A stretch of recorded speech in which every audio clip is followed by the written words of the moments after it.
నా పేరు తలకొండ జమలయ్య, మా దెందులూరు నియోజకవర్గం. మేము దెందులూరు నియోజకవర్గం నుంచి వచ్చాం.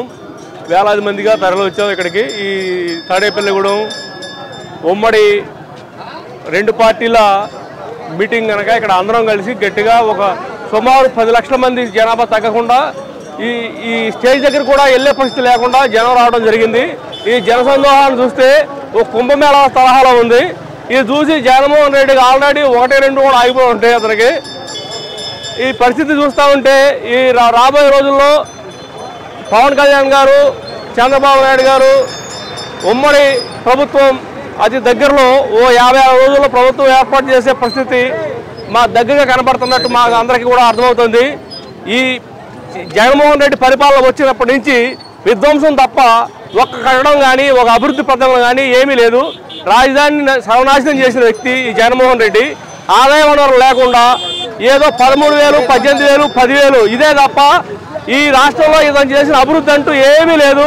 రోడ్లు ఎక్కడ చూస్తే అక్కడ రోడ్లు నాశనం అయిపోయి ఉన్నాయి. ఉపాధి లేదు.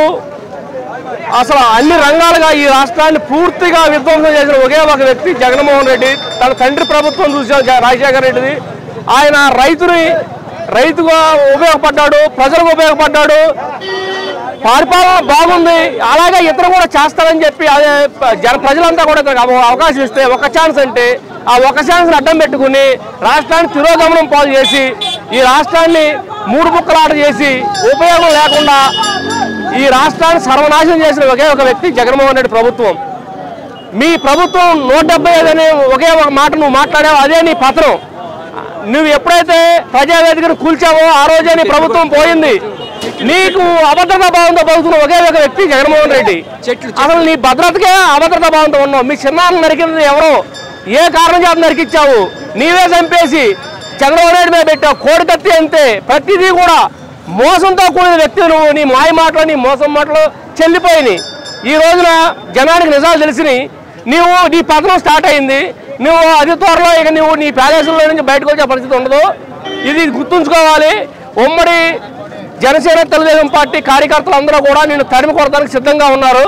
ఈ విషయాన్ని గుర్తుంచుకోవాలని చెప్పి నేను ఈ సభ ద్వారా వచ్చిన ఈ జనాన్ని చూసి కూడా ఇంకా నువ్వు మార్పు మేల్కొనకపోతే మెగా డిఎస్సి అన్నావు. ఏముంది? విద్యార్థులు మొత్తం ఉద్యోగాలు లేక ఏమీ లేక ఇబ్బంది పడుతున్నారు. బస్ టికెట్లు పెంచావు, కరెంట్ ఛార్జీలు పెంచావు, నిత్యావసర ధరలు పెంచావు. ప్రతిపక్షంలో ఉండగా అనా ఆ రాష్ట్రంలో ఎంతన్నా, అనా ఈ రాష్ట్రంలో ఎంతన్నా, ఆ రాష్ట్రం ఎంతన్నా పెట్రోల్ డీజిల్ అన్నావు. ఇప్పుడు మొత్తం పెట్రోల్ డీజిల్ నీ ఇష్టం ఉన్నట్టు పెంచేసావు. ఇంటి పన్ను పెంచావు, చెత్త పన్ను పెంచావు, మరుగుదొడ్డుకు పన్నేసావు, ఈజీలైట్లు లేవు, పంచాయతీలు నిర్వీర్యం చేసావు. పంచాయతీల్లో డబ్బులు పడితే ఇలా పడతాయి. సైబర్ నేరగాడి కంటే అన్యాయంగా దొబ్బేస్తున్నావు బాబు. సైబర్ నేరగాడి కంటే అన్యాయంగా దొబ్బేస్తున్నావు. అలా పడుతున్నాయి అకౌంట్లో డబ్బులు. వీళ్ళు బిల్లు పెట్టుకున్నాం లోపల పంచాయతీలో మొత్తం డబ్బులు సైబర్ నేరగాడి కంటే అన్యాయంగా దొబ్బేశాడు. ఒక్క పంచాయతీ అధికారంలో ఉన్న పంచాయతీ సర్పంచ్ సరే ఆనందంగా ఉన్నామని ఒక్కడైనా ఒక సర్పంచ్ అని చెప్తున్నాడా? అసలు పంచాయతీ వ్యవస్థ ఉంచావా? పంచాయతీ వ్యవస్థ ఉందా ఎక్కడైనా? ఈజీ లైట్లు ఉన్నాయా? మురుగు కావాలి తీసావా ఎక్కడైనా? తీపించే పరిస్థితి ఉందా? పంచాయతీకి రావాలని డబ్బులు ఉన్నాయా? ఎంత ఇబ్బంది పడుతున్నారు పంచాయతీ సర్పంచులు పంచాయతీలను బాగు చేయలేక. సర్పంచ్ మునిగిపోయి ఉన్నాడు అప్పుల్లో నీ పరిపాలన వల్ల. అదే కాదు, రైతులకి నువ్వు అన్నిటికీ జిందా తిరస్మతలాగా 13,500 రూపాయలని ఒకే ఒక మాట. రైతు భరోసా 13,500, జిందా తిరస్మత ఒకటి. కానీ వచ్చే ఇంప్లిమెంట్లు లేవు, డ్రిప్ ఇరిగేషన్ లేదు, వచ్చే ప్రతిదీ కూడా ఆపేశావు.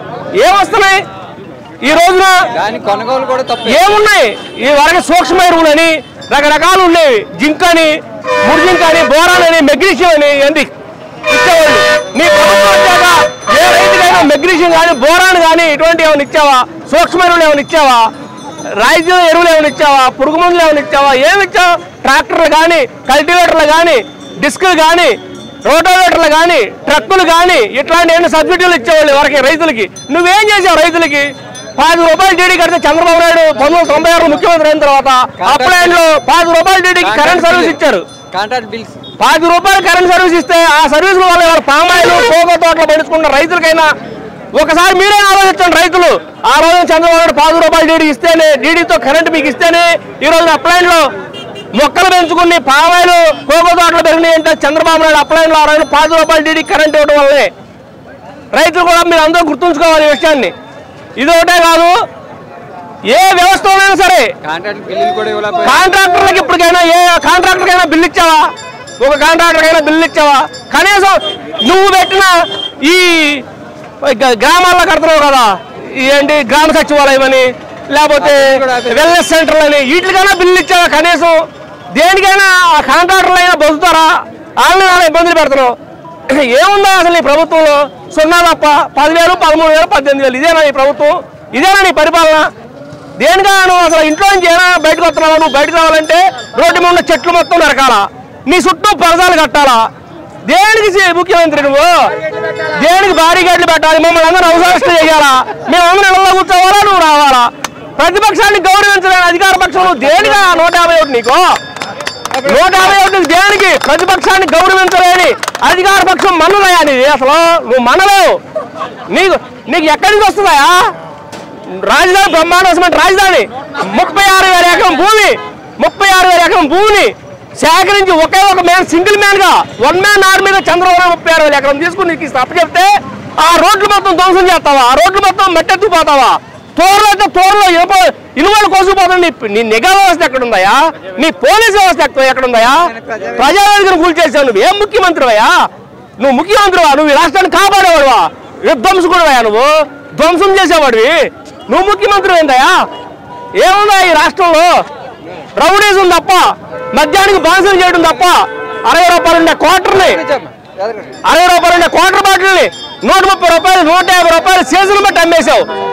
ఇవాళ నీ ముందు ఆగి నీ కల్తీ మద్యం తాగి, నీ కల్తీ మద్యం వల్ల ఒక్కొక్క వ్యక్తి పొట్ట నుంచి కింద కిడ్నీలు పాడైపోయి, మొహాలు ఉబ్బిపోయి, పొట్టంతా నీరు వచ్చేసి, వాడి ఊపిరితిత్తులు చెడిపోయి నానా బాధలు పడుతున్నాయా? పెద్ద హాస్పిటల్లో, ధర్మాసుపత్రులు చూడవా ఒకసారి? నీ చాలా వ్యాపారం చేసిన ఎవరైనా ఉన్నారన్నా ముఖ్యమంత్రులు? నేను చిన్నప్పటి నుంచి చూస్తున్నా. నాకు 45 సంవత్సరాలు, నాకు 45 సంవత్సరాలు. ఏ ముఖ్యమంత్రి కూడా సొంతంగా మద్య వ్యాపారం చేసిన ముఖ్యమంత్రిని ఎప్పుడు చూడలేదు తప్ప, ఒక్క జగన్మోహన్ రెడ్డి తప్ప. నేను ఎందుకన్నా ముఖ్యమంత్రి చేసించారు?